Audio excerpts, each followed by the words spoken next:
I'm here with former Auburn head basketball coach Sonny Smith. He spent 11 seasons leading the Tigers. He now works as a color commentator for the Auburn Sports Network. Coach, how you doing today? I'm doing great. How are you today? I'm well. Thanks for asking, Coach. Coach, I want to take us back to the year 1984. Your Auburn team finished the tournament as a runner-up. You lost a tough one to Kentucky, but Charles Barkley was named MVP of that tournament. What memories do you have on your team's performance in that tournament and Barkley's play in particular? Well, the biggest memory was that we were starting to come together as a team, and it was a young team, young actually, and we thought that if we were be able to play well late, that we could possibly win the thing.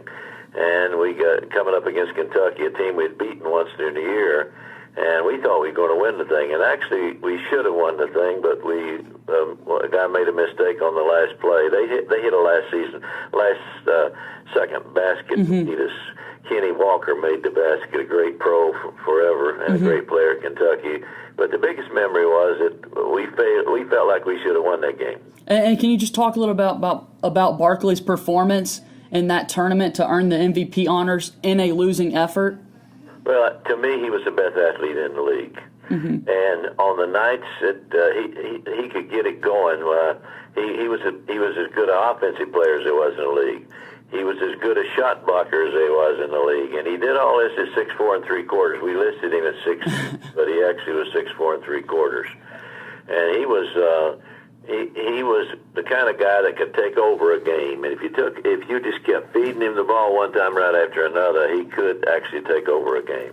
And then, Coach, the next year you come back and you're able to win the SEC tournament with the overtime win over Alabama in the title game, Chuck Person's MVP. What kind of motivation did losing the year before help you out in the next year's tournament? Well, the fact that we went to the finals was a motivation. The fact that we went to the NCAA tournament for the first time ever for Auburn, that was a motivation that drove us into believing that we were as good as anybody in the league. And we went with that attitude the whole year and ended up with an outstanding season and winning a tournament, which was really a big thing. And then we went on to do real well in the NCAA tournament also. But the motivation was the fact that we felt like we had had dropped one that we should have won the year before, and we wanted to win this one badly. And you're able to get that in overtime over Alabama. As I said, Chuck Person, MVP of that tournament. Coach, let's turn the clock ahead and get to 2017, where we are today. From a coach's perspective, what challenges does a team face when they're preparing for the SEC tournament? Well, the biggest thing that you have to face is it's a total different game. Everybody's playing for the marbles, and you also got a situation where you got to play 2 or 3 days in a row, sometimes play 4 days in a row, so you got to have depth ready to play. You can't just depend on your starters to win a game for you. You got to depend on your depth being a factor, and the team that's got the best depth generally will be the team, if it's everything else is equal, is the team that wins. And I think that the other thing about the tournament, it's easy to get too high for a tournament. You got to go in there with almost the same type of approach that you use for every game. The things that you need to do well to win, the things you need to not do to keep you from losing. And the biggest thing about it is everybody's on equal footing from a standpoint. The crowds generally are spread out among the schools. You don't have home court advantage for any one team. Now, people will say that Vanderbilt has home court advantage because we're playing up, but we're playing a game at Bridgestone, and they play very few times there any more than anybody else. Right. And you talk about depth being key, and I think that's a positive for this Auburn basketball team this year. Just talk about that as a whole for this Auburn team, just how deep they are. Well, all you got to do in checking this Auburn team out from a depth standpoint is check out if it releases it most time on the internet, bench points. Usually their bench points will be a little bit better than the other team, so that means they're getting quality play off the bench. And when you got that, that takes care of foul trouble. That takes care of all the other things. In fact, in the last game, about as high scoring off the bench as we've had all year was in this last game we won against Missouri.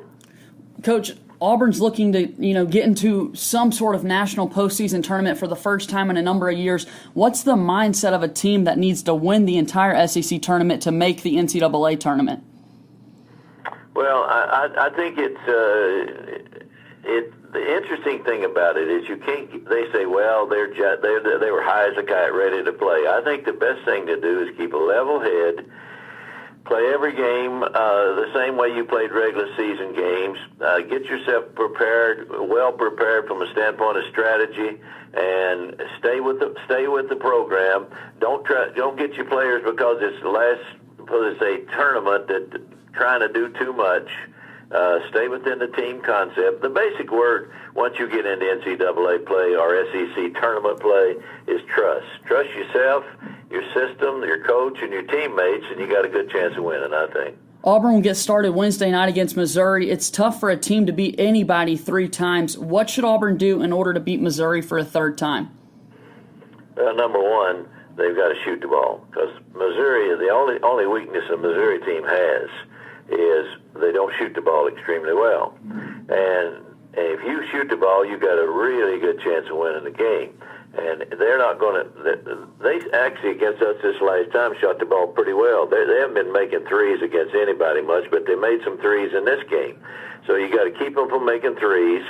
And the other thing is, they're a very physical basketball team. You got to match their physicality. If you don't, they'll push you right out of the ballpark. I don't think there's a team that we play that plays any harder than they do, or any team we play that's more physical than they are. You, in a chase for loose balls, you better be ready to go, because they're going to knock you all over the place. They're a very physical team, and I think if they could have been able to shoot the ball, would have won a lot of games this year. Our show today is previewing the SEC tournament as a whole, Coach. So in your opinion, this season, is Kentucky or Florida better? The two split their 2 meetings this season. You saw both of them play, right there in front of your eyes. Is Kentucky or Florida better this year, Coach? I think starting out before a big new got hurt for Florida, that they had the best chance of winning because they had a deeper team. Mm-hmm.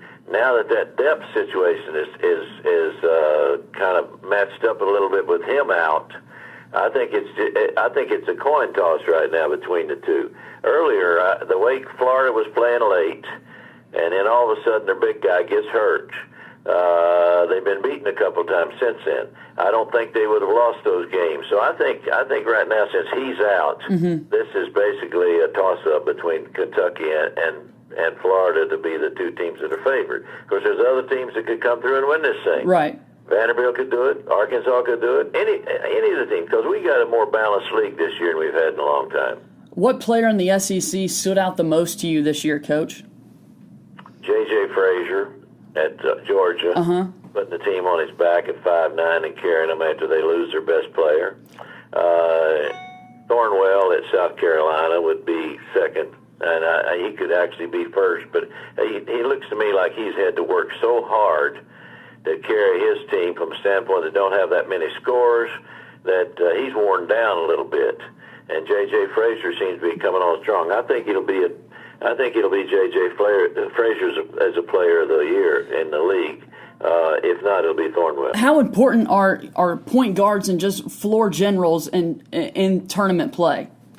I think the point guard's the most important position on the court, and as much today, since it's player's game as opposed to a coach's game, where there's so much freedom in the game, you've got to have a good point guard that's a leader that can keep people in proper positions and keep the spacing correctly and get the ball to people in positions that they can score. And I think the point guard's the most important position, and the team with the best point guard, if everything else is equal, generally will win. And I think that this year, you're talking about the point guard at Kentucky being great, absolutely great. Fox is great, right? And then you go to Florida, and Hill and Chioza, if I said that correctly, mm-hmm. They're combined. They're just outstanding point guards. So it's gonna be a dogfight on who wins that. And then Arkansas, if they had one weakness, I thought to start the year, it was at the point, but they've been getting good point guard play also. And then Vanderbilt certainly was LaChance coming on strong here at the end. They're playing extremely well. Georgia with J.J. Frazier, of course, is perfect for this. I think our point guard is outstanding. I think both our point guards. I think that's one of the reasons that Auburn has won 18, 19 games if they win tonight. We won 18, Em. I hope my math. You're correct. Sometimes, yeah. We've won 18 games, and I think our point guards are one of the major factors because of that. How important do you think Ronnie Johnson has been to the development of Jared Harper? Well, one thing about it, he's kept pressure on Jared Harper and made Harper work for every minute that he gets playing time. Because if he doesn't do it, he knows that Ronnie Johnson's looking over his shoulder and coming in there to get him. He could have responded in that two ways. He could have gone downhill or he could upgrade it, and he upgraded. So what it did, it gave Auburn two very good point guards because of the competition at the position. What's impressed you most about Austin Wiley and Anthony McLemore in the post this year for Auburn? They both are really going to be good. The upside on them is what jumps out at me. Anthony came here as a 3A player. If those deals make any difference, right? And he has just played higher than his expectations. And Austin Wiley is thrown in here to major college basketball conference schedule starting. And he's only 18 years old, 17 or 18 when he joined the program. And that is really a difficult thing to do, especially in the most difficult position to play on the court because of the physicality of this league. This league is noted for physical play, and he certainly had to go. He's been double-teamed every time he touches the ball, and Anthony was not. McLemore was not, but all of a sudden now that he has gained so much attention that they're starting to double team him also. So they both have gone through the wars, and post people go through it a little bit more than the other positions. Final two questions for you, Coach, and we're going to look at college basketball as a whole right now. What's the biggest difference from when you were coaching, say 30 years ago, to the game you see today? Well, it's a player's game today. It was a coach's game back then. You ran plays. It's more of a half-court game. When you got into the half-court game, it was a coach's game. It's still a lot of running takes place, a lot of transition basketball, as it was then and it is today. But the biggest difference in the game is it's now a player's game. The players dictate play, and they do it with off the dribble. It's dribble and kick, dribble and take it all away. It's dribble and pass, throw it in to dunk it. It's a dribble dunk type game. It's an exciting type of game, and it's a spacing to shoot threes. If you got the coaches that can teach spacing the best, that's the distance between players. That teach that the best as the ball is moving are the teams that win because they're the one that get those open threes and wide open dunks for the post guy. Coach, a couple weeks ago at NBA All-Star Weekend, we're starting to preview the NBA draft on our show, and the commissioner, Adam Silver, says they really need to reevaluate the age limit, and kids should stay in college for at least 2 years. What are your thoughts on the current one-and-done era that we're in right now? Well, it's changed college basketball. It's changed college basketball to when the one-and-done came in, the super teams get the one-and-done players. The other teams have that to live off of fifth-year transfers, junior college players, and foreign players. That's the biggest difference in the game right now. Most teams are made up of transfers, fifth-year seniors, and foreign players, and it has totally changed the game. And I would like to see them take 2 years, so you'd have more of a chance of, say, an Auburn, a Mississippi getting a five-star player than you would for the one-and-done people. You know, it really is a struggle to be a one-and-done on a team that's not highly noted. Right. Coach, folks can listen to you tomorrow or Wednesday night, I should say, Tiger 93.9 FM. You having a lot of fun doing the color commentary work, Coach? It's been a lot more fun than I thought. I didn't realize that I would have so much fun working with a pro like Rod Bramlett. Makes all the difference in the world, and it's been quite an experience for me. I'd never done radio. I'd done television coming in here prior to that, and enjoyed that quite much. And now I've learned to enjoy the radio. It's a total different game, though, by the way. Well, Coach, we can hear you. As I said, Wednesday night, you and Rod Bramlett bringing folks the Auburn action as they take on Missouri in the SEC tournament. For Coach Sonny Smith, I'm J.J. Jackson. Coach, thanks so much. Thank you. Thank you for having me on.